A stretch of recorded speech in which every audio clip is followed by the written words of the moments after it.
And so the Lysons have created these devices, and then they destroy these worlds after they have. I mean, the whole plan from the beginning is to destroy the world, and the way that they do it is by creating these devices that do this to the people in a way that allows the people to serve their own destruction. And so it's very sinister, not in that respect. And there's a hero, there's like two heroes and two heroines. They're basically two couples, two hetero couples in Soldiers of the Future. And there's Jack and Tracy, and there's Ben and Skyla. And they've got very different stories, but they're the main character, and his like hero name is Mecha Man, and Tracy is she's the sort of symbol for the unknowing robot slave, and then Skyla is the opposite. Skyla is Tracy's opposite. Skyla is a being that is a hybrid human Rayarkan being. There's two alien races that are fighting in the Soldiers of the Future. The Lysons are being combated by the Rayarkans, and Skyla is a Rayarkan human hybrid. Skyla's mythology is that every man, when they look at Skyla, sees his ideal woman, except for the man that she loves, who sees her as she actually looks. And so Ben, since she falls in love with Ben, is the only one who can actually see Skyla. And so there's this really interesting dynamic between Skyla and Ben that is played out in Ben getting to know the story of the Rayarkans through Skyla. And Jack has direct contact with the Rayarkans, even though Skyla has no longer contact. And so it's huge story though. It's like, if it was a movie, it would be five movies. I was comparing it to an opera. If you compared it to an opera, it would be The Ring of the Nibelungen, Wagner. And that's sort of been where I've been dwelling, is in that sort of metaphorical space, trying to sort these things out with this same sort of recourse that these movie producers have gone to work with the story of my life. And so it's like I don't know what to do. It's very awkward, this situation that I have with Hollywood, and I think maybe they felt rejected when I didn't. Maybe they were looking for a different response from the movies that they did than they got. But I think the fact that they were lurking around, creeping around, doing all this crap, and then looking for a response, is in and of itself sort of practically unconscionable. I mean, there's a, I wasn't put off by Batman, and I actually dressed up like Batman for Halloween afterwards. But I did it in a sort of playful, in-your-face way. I actually covered my body in black liquid latex and went with my partner, Rob. We went as Batman and Robin, as gay Batman and Robin, to the local Halloween bash, and won most erotic couple with our erotic Batman and Robin outfits. And that was sort of the start of this, you could call it a rebellion, you could call it a sexual statement, maybe making a statement, or putting on a show, or I don't know what you want to call it. It was really sort of making a statement as I see it, but at the same time, different people find different things attractive, and that is just the way the world is. And there's different sorts of people. But when a government, or when these institutions, they step in, they prevent people from healing their transcendental wounds, it really angers the collective soul. And this is what these idiots in the so-called intelligent agencies are doing when they do the sorts of things that they've done to me. And they don't understand what they're doing in this broader sense, and they're sort of serving this darker, evil, manipulative form. And there's a song by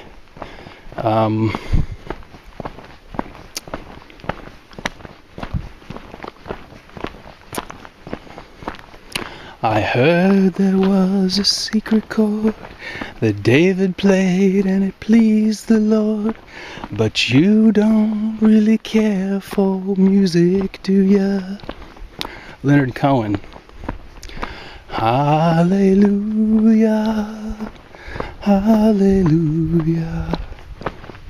And so there's this ultimate corruption of this avatar technology that is the form of sexual exploit. And when the governments realized that you could create a magnetic field that would modify or alter someone's feelings, someone's emotions, make them happy, sad, depressed, you could do this electronically, it sort of opened up an incredible can of worms. And so there's this issue about the nature of perversion in the sexual perversion in the culture. And the Beatles did a song about it, or George Harrison. I don't know how you were inverted, no one alerted you, while my guitar gently weeps. And it's very, very dark. The nature of this sort of activity on the part of these organizations, and it's not really clear. There's these gray areas that can't really be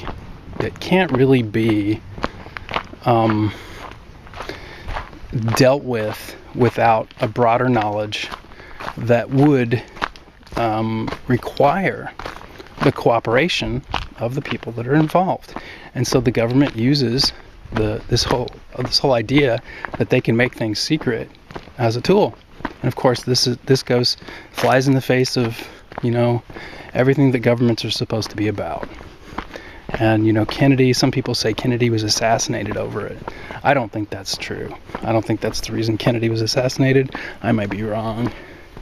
I didn't believe that Steve Jobs would succumb to cancer. I thought that he was one of my, well, anybody that knows me very well knows that he's one of my big heroes. Maybe my only hero. One of my only heroes. And well, that aren't here on YouTube, that I'm not trying to affiliate myself with. And the thing is with that, he is, that whole corruption that manifests in the form of the silence about these issues isn't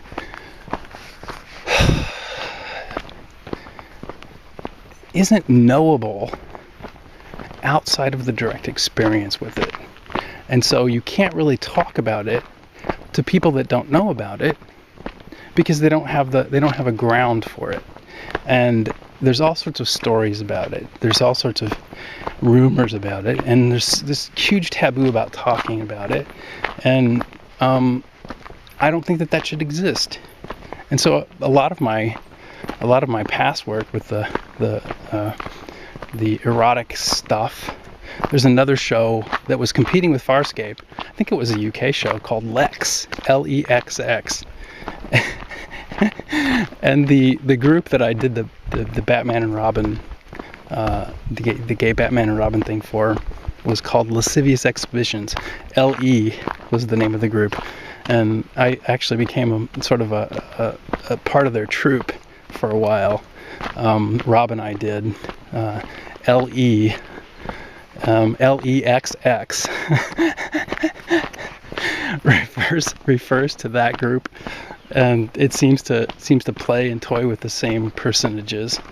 For some reason, when somebody becomes popular, I guess on the tube, the other tubies sort of follow along. They get into the act, and there's a huge thing around Farscape. There's a huge group of stories, a huge bunch of stories about me that relate to me personally, about stuff that I know, about stuff that I've done, that I'm not talking about here on YouTube, just because of the implications that are as huge as Farscape. It's like, you know, how do I talk about that? It's as big as Stargate and all the Avatar and all the big movies. It's like it's bigger. And so how do I approach that? How do I approach introducing that thing? I mean, you know, what I've been doing is over the years talking to individual people about it, and, you know, doing this, you know, they encourage me to write science fiction. Well, I don't like the idea of calling it fiction. That's been one of my big obstacles to approaching it. I don't like the idea of using inappropriate metaphors for things that I consider to be sacred. I mean, if you look at what's happened with the Bible, if you're someone who complains about the Christians and the people who have perverted Christianity to worship a guy nailed to a tree, you know, if you're one of the people that complains about that, you should understand that the reason that I don't want to try to encode this, and I want to try to be as plain and stark about the big issues as I possibly can. And that's not been possible. I mean, I haven't been able to say a lot of the things that I know about particular things, so I say nothing. And so I've said nothing about a lot of stuff. I won't answer certain questions, and there's sort of walls that have gone up around things like astrology, and, you know, I don't want those walls to be there, but the fact is that the implications of the work prohibit an audience. And so there's this group of spies who found out about it. And so it's like, well,